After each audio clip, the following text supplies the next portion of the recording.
আসসালামু আলাইকুম। আজকে বাংলাদেশে একটা বড় মাত্রার ভূমিকম্প হয়ে গেল। সবাই আতঙ্কিত হয়ে গেছে।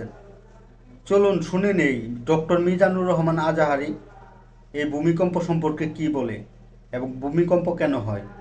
তারপরে অবশ্য আমরা শুনবো যে ডক্টর জাকির নায়েক ভূমিকম্প সম্পর্কে কি বলে। চলুন আগে ডক্টর মিজানুর রহমান আজাহারির কথাগুলো শুনে নেই। একটা জিনিস, কোন সমাজে গেলে ভূমিকম্প পাঠায় কে? এক নম্বরে মদ, এক নম্বরে কি? দুই নম্বরে জিনা, দুই নম্বরে কি? তিন নম্বরে নাচানাচি, তিন নম্বরে কি? চার নম্বরে আজে বাজে গান। জোরে বলেন ঠিক কিনা?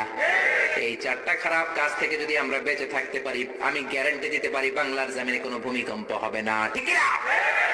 আল্লাহ বললেন ইযা যুলজিলাতিল আরদু জিলজালাহা ওয়া আখরাজাতিল আরদু আসকালাহা। ইযা যুলজিলাতিল আরদু জিলজালাহা। নবী স্মরণ করুন সেই সময়ের কথা যখন পৃথিবীটা কেঁপে উঠবে। পুরো পৃথিবীটারে ধরে আল্লাহ একটা ঝাঁকুনি দিবে। ওই ঝাঁকুনির চোটে পৃথিবীতে আর কিছু থাকবে? কিছু বলেন থাকবে? বিজ্ঞানীরা বলে, বিষ্ণু হইতে বললেন চারটা কারণে আল্লাহ আযাব আর গজব হিসেবে ভূমিকম্প পাঠায়। সুন্দরভাবে ডক্টর মিজানুর রহমান আজাহারি তার বক্তব্য উপস্থাপন করলেন এবং আমাদের বুঝতে অনেকটাই সুবিধা হইল যে আসলে কি কারণে ভূমিকম্প হয়। চলুন এবার শুনে নেই ডক্টর জাকির নায়েক সাহেব উনি ভূমিকম্প সম্পর্কে কি বলে। আর ততক্ষণে অবশ্যই আমার চ্যানেলটা সাবস্ক্রাইব করে দিবেন এবং ভিডিওটা সবাই শেয়ার করে দিবেন। আর ডক্টর উইলিয়াম ক্যাম্বেল তার বইয়ে লিখেছেন, যদি পাহাড় পর্বত পৃথিবীর নড়াচড়া ঠেকায় তাহলে পার্বত্য এলাকায় এত বেশি ভূমিকম্প হয় কেন? আমি বলছি, কোরআনে এমন কথা কোথাও বলা নেই যে পাহাড় ভূমিকম্প ঠেকায়। ভূমিকম্প হলো জিলজাল।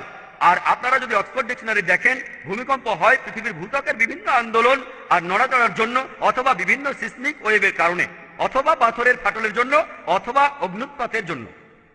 কোরআনে জালজালার কথা বলা হয়েছে সূরা জিলজালের 30 পারায়, কিন্তু এখানে বলা হচ্ছে তামিদা বিকুম, যাতে পৃথিবীর সাথে তোমরাও আন্দোলিত না হও। এবারে আমি উত্তর দিয়ে বলি যে যদি পাহাড় ভূমিকম্প ঠেকায় তাহলে পার্বত্য এলাকায় কেন সবচেয়ে বেশি ভূমিকম্প হয়? এটার উত্তরে বলি যে যদি আপনি বলেন মেডিকেল ডাক্তাররা তারা মানুষের বিভিন্ন রোগ বালাই দূর করে, তখন যদি কেউ বলে যদি ডাক্তাররা মানুষের রোগ বালাই সারায় তাহলে হসপিটালে কেন বেশি রোগীদের দেখা যায়? যেখানে অনেক বেশি ডাক্তার, আর বাসা বাড়িতে কেন দেখা যায় না? সেখানে তো কোনো ডাক্তারই থাকে না। আপনারা শুনলেন, দুজনের উপস্থাপনাই সুন্দর ছিল এবং আমাদের বুঝতে অনেকটাই সুবিধা হলো। আল্লাহ সবাইকে হেফাজত করুন, আমিন।